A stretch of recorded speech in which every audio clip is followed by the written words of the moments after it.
잘 계셨죠? 예, 많이 보고 싶었습니다.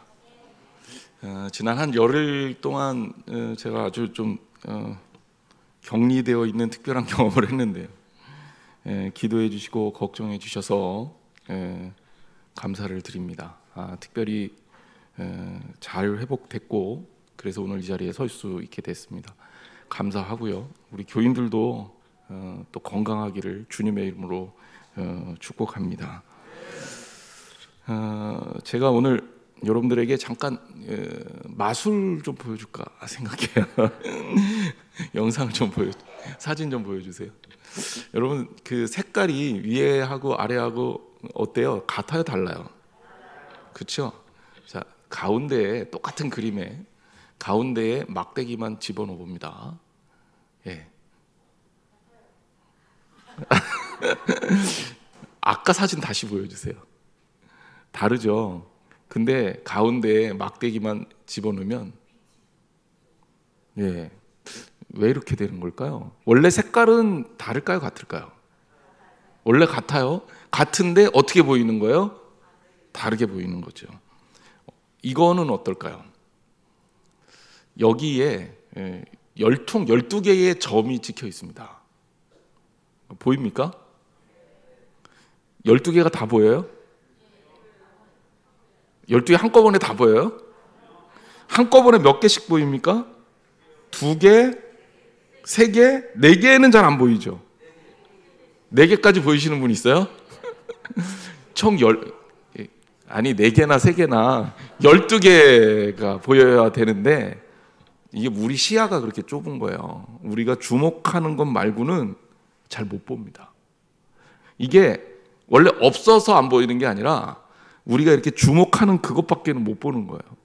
그래서 여기 총 12개가 찍혀 있는데 12개의 점 중에 우리가 한꺼번에 볼 수 있는 점의 개수는 2개, 3개, 뭐 많이 보신다니까 4개 이 정도까지 찾을 수 있는 거죠. 한꺼번에 12개를 못 봐요. 우리 눈이 가지고 있는 한계입니다. 사진을 보여드릴게요. 비슷하죠? 같은 사람이라는 걸 우리 금방 알 수 있습니다. 이 사진을 돌려보면요.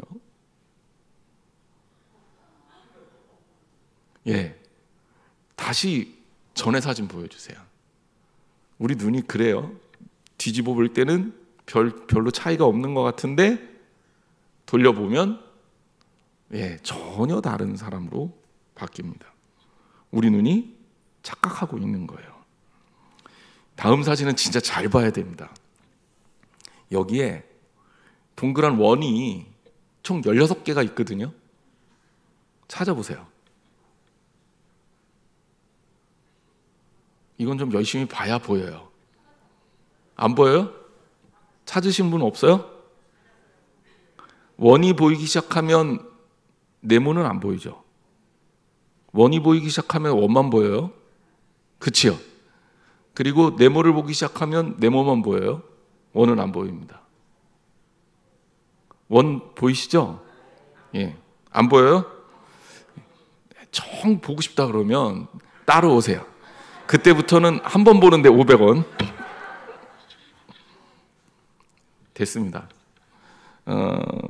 제가 여러분들에게 이 대표적인 옵티컬 일루전이라고 하는 착시 현상에 대한 사진을 몇 개 나눈 겁니다.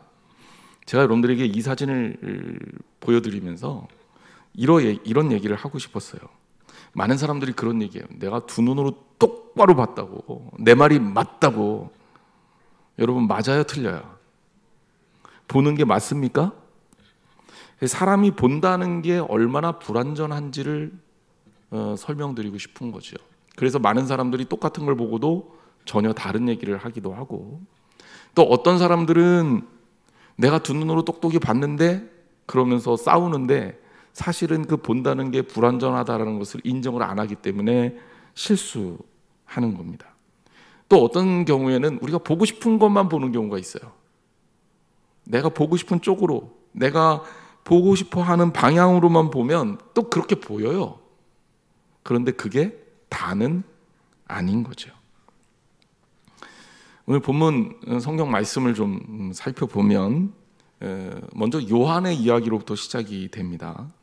원래 예수님이 세례 요한에게 세례를 받고 공생의 사역을 시작했습니다. 이때 세례 요한은 예수님의 자격을 증언해주는 굉장히 중요한 역할을 한 거예요. 왜냐하면 세례 요한이 예수님께 세례를 주고, 그리고 나는 광야에 외치는 자의 소리이며 나는 그의 신들매 신발끈 묶기도 모자란 사람이다라는 표현을 함으로 예수 그리스도께서 위대하신 분이고 진짜 메시아라는 것을 요한이 증거해 줬단 말이에요. 그래서 예수님의 공생의 사역이 시작이 됐습니다. 그 이후에 예수님의 공생의 사역은 각종 이적과 기적을 베푸는 것뿐만이 아니라 놀라운 말씀을 또한 증거하셨고, 사람을 살리기도 하셨고, 그리고 심지어 세리들과 죄인들과 같이 식사하시면서 파격적인 행동도 보이셨습니다. 이런 예수님의 이야기들이 세례 요한에게 전달됐을 거란 말이에요. 그런데 그 당시에 세례 요한의 상태가 어땠느냐? 세례 요한이 사실은 그 사연이 있어서 감옥에 갇혀 있었습니다. 세례 요한이 감옥에 갇혔던 이유는 그 당시의 왕이었던 헤롯이 자기의 동생의 아내였던 헤로디아에게 이 미모에 이제 반하게 된 거죠. 그럼 왕이 동생의 아내를 강제로 뺏어요. 헤로디아는 또 권력욕이 많은 여자였기 때문에 정식 왕비가 되는 게 좋았던 거죠. 그래서 헤롯과 결혼을 합니다. 그래서 살로메라는 딸도 낳아요. 자, 그런데 세례 요한이 이것을 공개적으로 비난을 하고 다니는 거예요. 세례 요한의 이야기가 맞죠? 아니, 이스라엘 민족의 왕이 어떻게 그런 불신앙적인 불륜을 저지를 수가 있습니까? 아무리 헤롯이 로마에서 세운 어용왕이라고 하더라도 상징적인 의미, 하나님의 백성, 이 공동체인 그런 이스라엘 민족의 왕이 어떻게 그럴 수 있느냐는 거죠. 말도 안 되는 일이잖아요. 요한이 이것을 얼마나 심하게 비난을 하는지 모릅니다. 매일매일 두려워하지 않고 요한이 많은 백성들에게 영향력이 있는데 이것을 자꾸 비난을 하니까 헤롯이 너무 불편했던 거예요. 헤로디아는 앙심까지 품어요. 그래서 헤롯이 정치적 딜레마에 빠집니다. 두 가지죠. 요한을 어떻게든지 없애고는 싶은데 또 한편으로 그를 잘못 없앴다가는 반란이 일어날 것 같은 거예요. 왜냐하면 당시에 요한의 영향력은 어마어마했습니다. 굉장히 큰 영향력을 갖고 있었고 백성들한테 인기를 끌고 있었어요. 그래서 헤롯이 취했던 것은 뭐냐면 이 요한을 잡아놓는 겁니다. 그래서 역사가 요세푸스에 의하면 헤롯은 그 요한을 사해 동쪽에 사방이 절벽으로 둘러싸인 마카이루스라는 성이 있었는데 거기에 가두어 두었다라고 전합니다. 그러니까 요한의 입을 막은 거죠. 감옥에 가둠으로써. 그리고 절벽으로 막혀 있는 곳에 가둠으로써 아예 이야기가 전해지지 않게 된 겁니다. 그런데 한편으로는 세례 요한을 죽일 수도 없어요. 물론 나중에 이 헤로디아의 계략에 의해서 이 세례 요한이 죽게 되지만 그 전에는 함부로 대할 수가 없는 거예요. 그러니까 백성들의 눈치를 보면서 세례 요한한테는 이렇게 좀 제자들을 만날 수 있는 기회도 주는, 오늘날 기준으로 따지면 가택연금식의 구금을 해놓은 겁니다. 요한이 이제 그런 답답한 상황 속에서 예수님의 이야기를 듣는 거예요. 요한이 예수님이 이 움직이셨던 행적을 들으면서 어떻게 들었는지 모르겠는데 부정적인 이야기를 많이 들었던 것 같아요. 근데 그도 그럴 수밖에 없는 게 당시에 요한을 따르고 메시아를 기다렸던 이스라엘 민족의 분위기는 이스라엘 민족을 정치적으로 해방시켜주는, 그동안 포로 생활을 했던 이스라엘 민족을 로마의 압제에서 해방시켜주는 그런 해방자로서의 메시아를 기다리고 있었던 거거든요.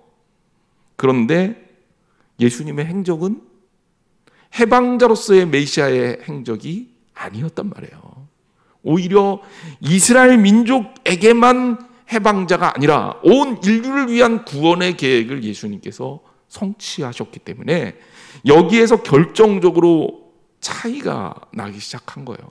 그러니까 요한의 제자들이 요한에게 가서 보고를 하는데 예수라는 사람이 움직이는 게 우리가 기대했던 거랑 좀 다른 것 같아요. 이런 이야기를 전달했겠죠. 또 요한의 입장에서도 자기의 처한 상황이 그렇잖아요.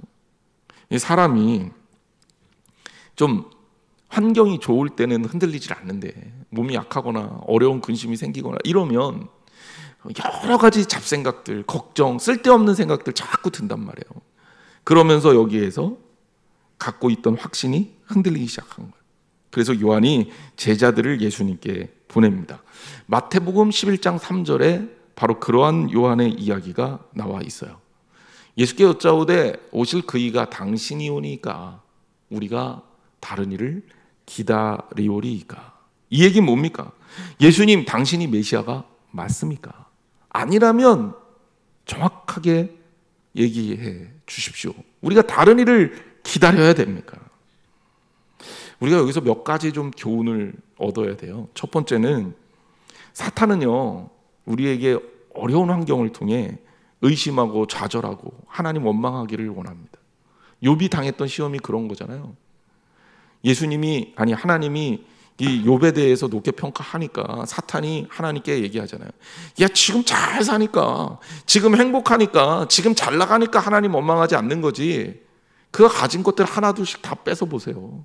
그럼 그가 하나님 원망하지 않겠습니까? 사탄은요, 우리로 하여금 어렵고 힘든 환경 속에서 좌절하고 의심하게 만들려고 우리를 유혹합니다. 우리도 그렇죠. 몸이 약하면, 그리고 병이 들면 그런 걱정과 근심이 생기고, 그럼 이기적이 되고, 또 때로는 하나님에 대해서 하나님 왜 그러시냐고 원망도 하는 거죠. 하지만 우리가 분명히 알아야 될 게 있습니다.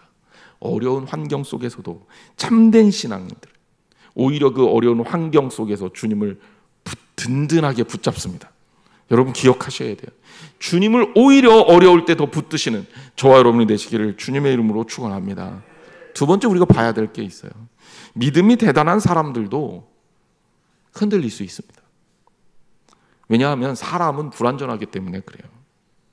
여러분 착각하지 마세요. 사람은 불완전합니다. 사람은 망가질 수 있어요. 사람은 타락할 수 있습니다. 뛰어나 보이던 사람도 실수할 수 있습니다. 요한도 그랬죠. 다윗도 그렇습니다. 섰다 하는 자는 넘어질까 조심하라 하신 예수님 말씀을 기억해야 됩니다. 여러분 사람은 불완전해요. 사람이 완전한 게 아니라 주님이 완전한 겁니다. 그러므로 사람의 완전함에 의지하는 사람은 실패할 수밖에 없습니다.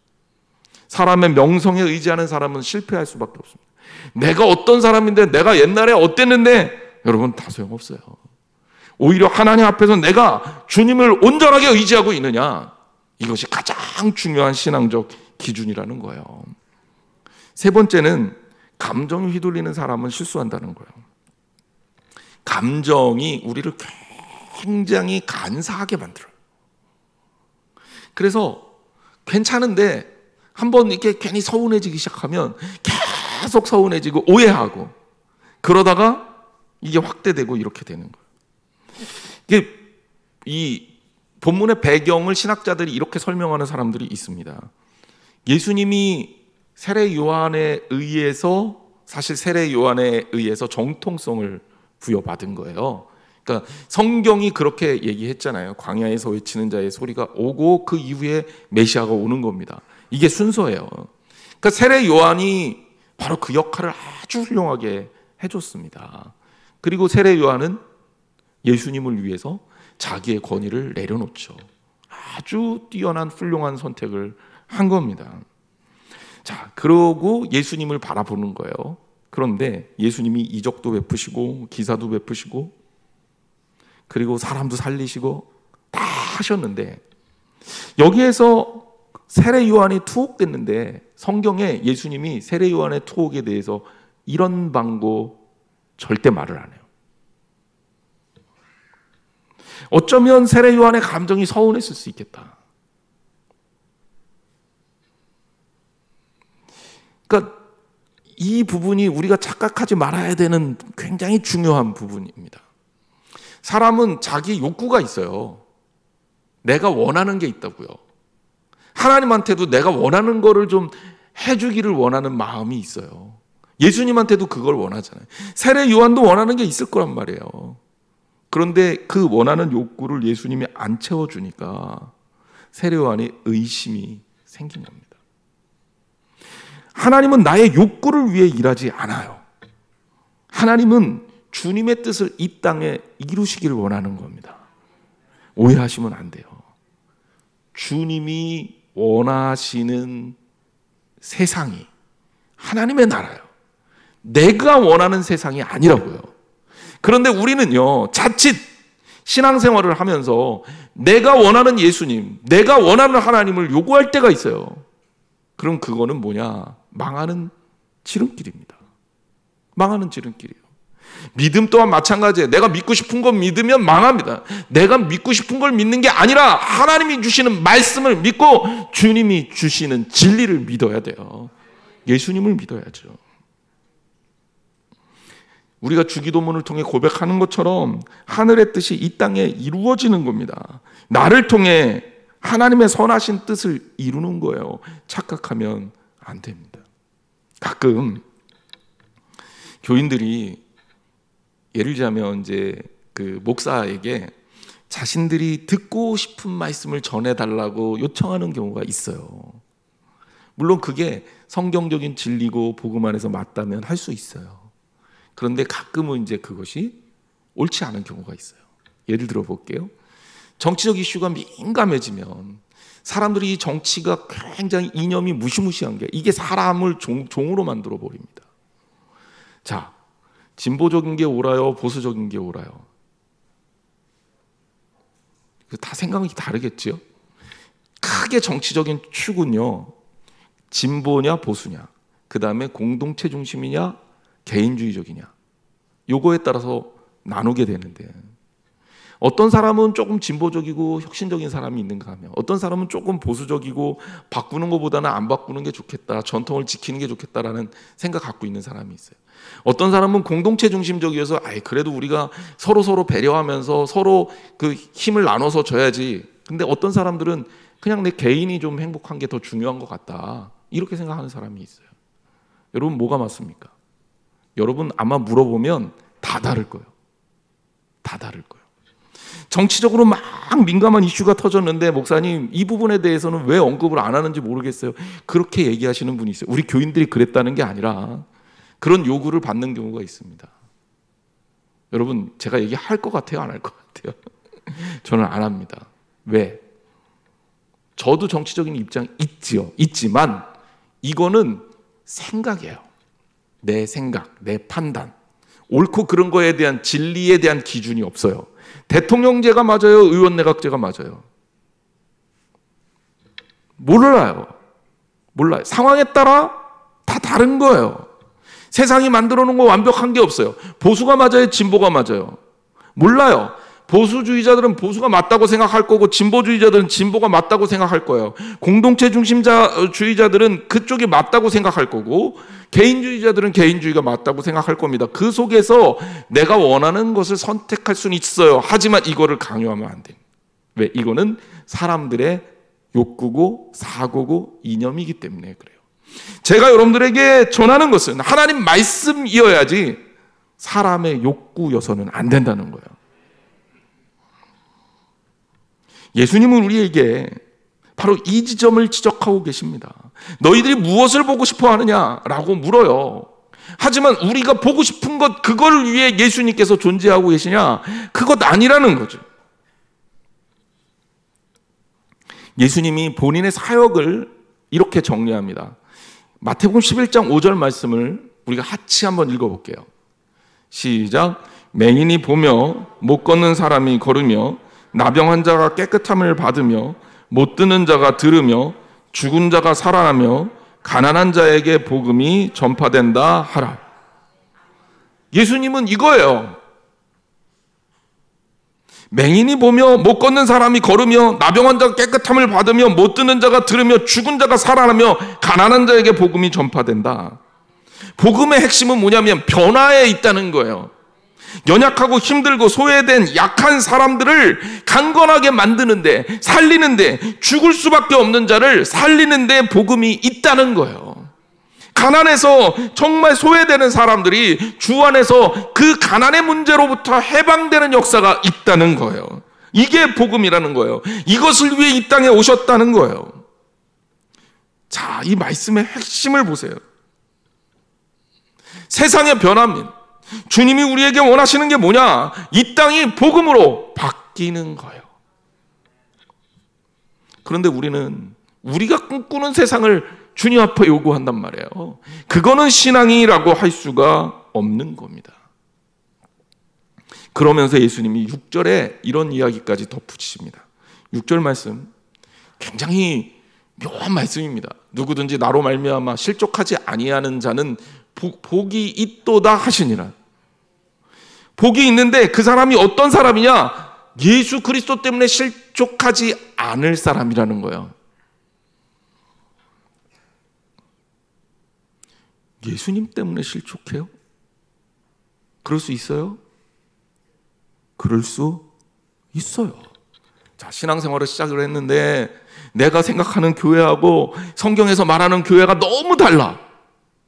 그러면 실족할 수 있어요. 그래서 신앙을 포기하면 그 사람은 복을 누리지 못합니다. 진짜 복은 어떤 겁니까? 그럼에도 불구하고 내가 예수 그리스도를 따를 수 있는 신앙을 갖추는 것, 이게 복이라는 거예요.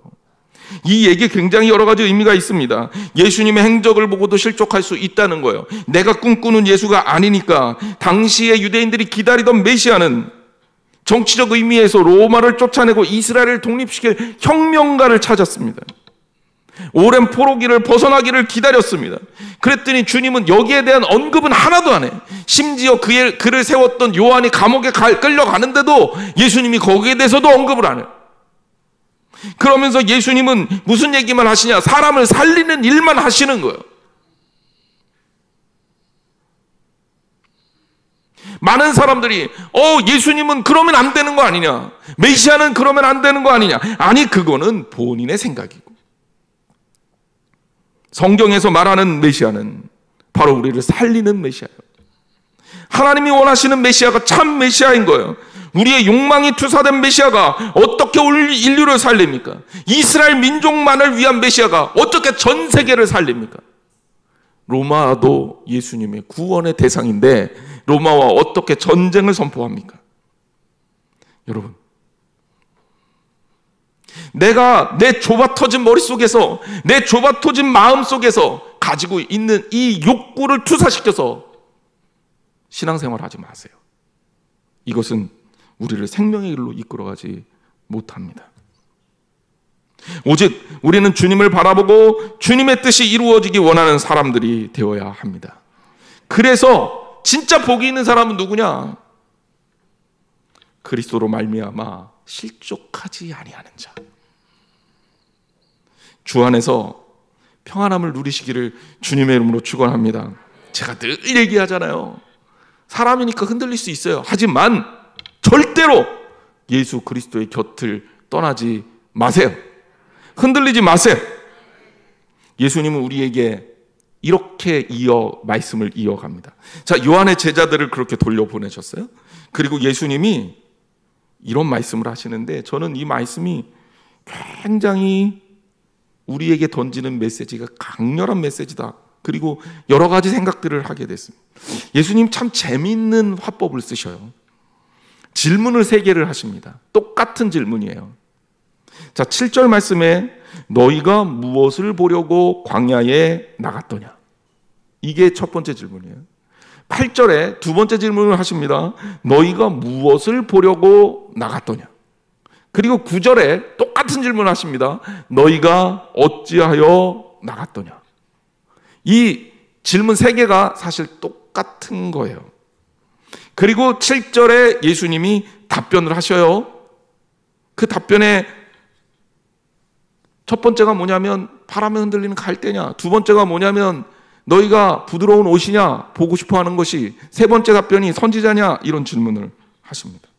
자, 그럼 우리는 이 말씀을 다시 한번 좀 생각해 봐야 됩니다. 우리가 먼저 생각해야 될 건 뭐냐면 너희가 무엇을 보려고 광야에 나갔더냐? 자, 광야에 나갔다는 것을 생각해 보십시오. 광야가 가르치는 것이 무엇입니까? 광야는요, 이스라엘 민족들에게는 굉장히 중요한 장소잖아요. 광야는 하나님의 백성이 되어서 하나님과 계약을 맺었던 자리예요. 십계명 돌판받고, 그리고 이스라엘 민족이 율법을 받음으로 하나님과 약속을 맺었던 장소가 광야예요. 광야는요, 신앙 훈련의 자리입니다. 애굽에 있을 때는 온갖 잡소리가 다 들려요. 온갖 이방 신들이 막 섬겨져요.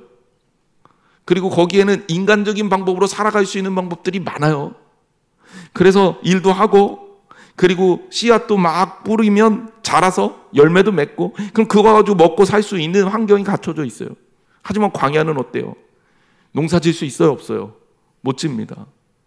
물을 강에서 길어다가 마실 수 있어요, 없어요? 못 합니다. 오히려 광야에서 사는 유일한 방법은 하나님께 의지하는 방법밖에 없는 거예요. 농사 안 돼요. 그러니 주님 주신 만나와 메추라기 먹어야 됩니다. 물을 기를 수 없습니다. 그러니 주님께서 주시는 반석에서의 물만 먹고 살아야 됩니다. 오직 하나님만 만나는 장소가 광야예요. 광야를 생각해 보십시오. 광야는요, 그렇게 조용하기 이를 데 없대요. 왜 조용하겠습니까? 우리가 들에 나가고 산에 가고 바다에 가면, 바다에 가면 파도 소리 때문에 시끄럽죠. 산에 가보세요. 새 소리 들리죠. 매미 소리 들리죠. 벌써 이 매미가 장난 아니게 울던데, 저희 아파트 앞에도. 요새는 좀 시끄러워요. 좀 안 울었으면 좋겠어요. 근데 시끄러워요. 들리는 게 너무 많아요. 차 소리, 빵빵대는 소리 칵 들린단 말입니다. 근데 광야는요, 그 소리가 딱 멈춰요. 왜? 광야는 소리를 낼 만한 짐승들이 살 수 있는 환경이 아니에요. 파도가 없으니 물소리가 들리지도 않아요. 광야는 소리가 없습니다. 그럼 이스라엘 민족들이 광야 생활을 하면서 이스라엘 민족들에게 이러한 소리까지 차단해 주시고 먹을 것과 마실 물까지 차단해 주신 하나님의 의도는 뭐였을까? 거기에서 하나님께 집중하며 하나님의 음성을 듣는 자리가 광야라는 거예요. 광야에서, 그 조용한 곳에서 하나님 말씀을 듣는 겁니다. 그래야 영성이 살아나요. 그래야 하나님과의 관계가 살아나요. 그래야 세상 의지하지 않고 하나님만 의지할 수 있습니다. 그게 광야예요. 예수님이 물으신 거죠. 너희가 어찌하여 광야에 나갔더냐? 무엇 때문에 광야에 나갔더냐? 이들이요, 하나님 말씀 들으러 광야로 나아간 거거든요. 광야는요, 우리의 예배를 상징합니다. 여러분 주의 전에 나올 때 여러분 무엇을 위해 주의 전에 나옵니까? 세상의 잡소리 다 꺼야 돼요. 세상의 근심과 걱정 다 내려놔야 돼요. 오늘 이 자리에서 우리가 오직 하나님의 말씀에만 집중해야 합니다. 하나님 말씀만 들어야 돼요. 그게 광야예요. 그게 하나님과 온전한 관계를 맺는 자리입니다. 신앙 훈련의 장소고 하나님과 백성으로서 살아가는 자리입니다. 영성이 살아있는 자리예요. 그런데 그 광야에 나가서 바라보지 말아야 할 것들 바라보고 가져가지 말아야 할 것들 가져가고 그 광야에서 쓸데없는 것들에 휘둘리는 겁니다. 그러니 예수님이 물으시는 거죠. 너희들 어찌하여 광야에 나갔느냐? 무엇을 보려고 광야에 나갔느냐고. 그러면서 예수님이 세 가지의 답변을 우리에게 주셔요. 첫 번째, 바람에 흔들리는 갈대냐? 이렇게 물어봐요. 11장 7절. 그들이 떠나매 예수께서 무리에게 요한에 대하여 말씀하시되 너희가 무엇을 보려고 광야에 나갔더냐? 바람에 흔들리는 갈대냐?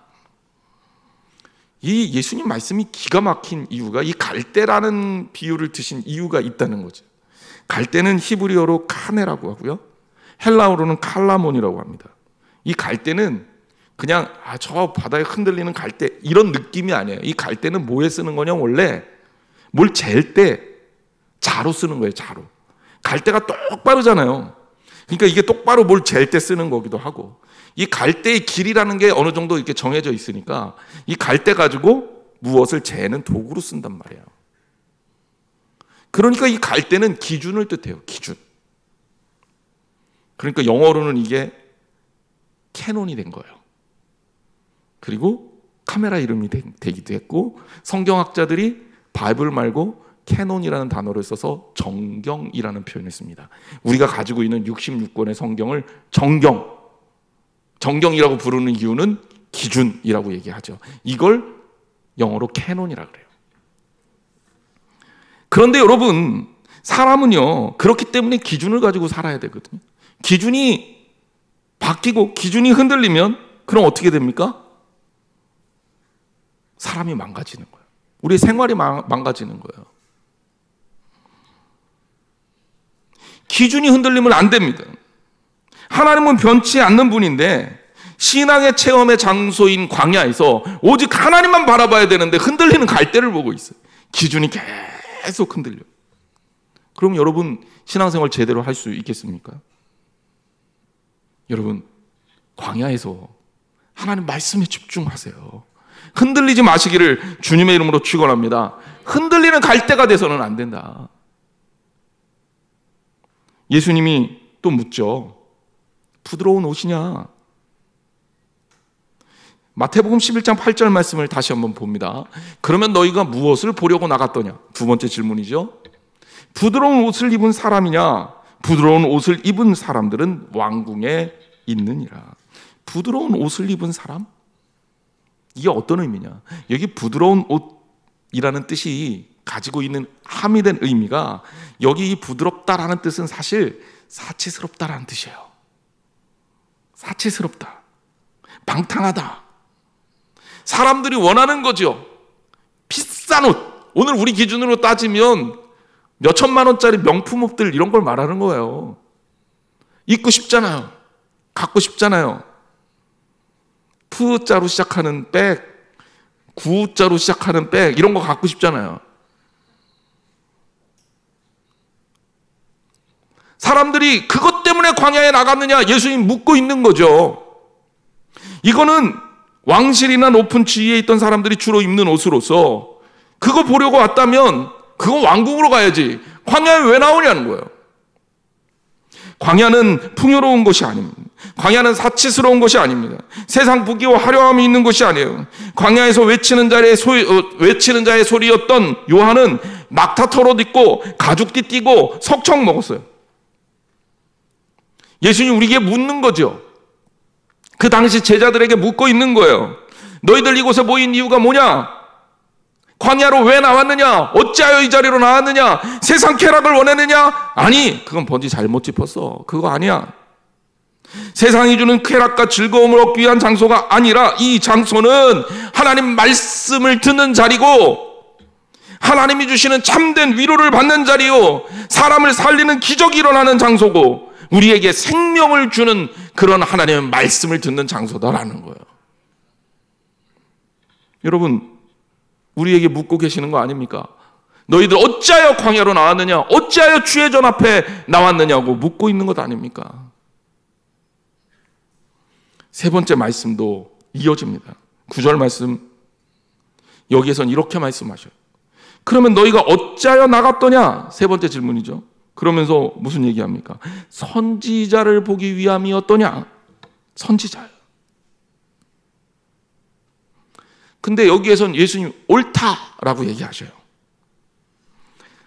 자, 그런데 그 뒤 말씀이 또 있습니다. 내가 너희에게 이르노니 선지자보다 더 나은 자니라 그랬어요.